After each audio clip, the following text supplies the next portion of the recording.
இப்போ சங்கடகர சதுர்த்தி வந்து 17ஆம் தேதி திங்கட்கிழமை வருது. அதாவது வந்து மாலை டைமும் நான் போட்டிருக்கேன். இது வந்து தேய்பிறை சங்கடகர சதுர்த்தி, அதாவது பௌர்ணமியிலேருந்து 4வது நாள் வர்றது வந்து தேய்பிறை.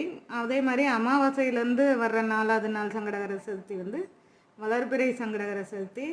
ஆக்சுவலாக இது வந்து சங்கடங்கள் தீர்த்து வைக்கும் அப்படிங்கிறதுனால தேய்பிறை சங்கடகர சதுர்த்தியில் தான் விரதம் இருந்து பூஜை நடக்கும். ஸோ இது வந்து காலையில் விநாயகர் கோயில் பக்கத்தில் இருக்கிற விநாயகர் கோயிலுக்கு போயிட்டு விநாயகரை 11 முறை சுற்ற சொல்கிறாங்க.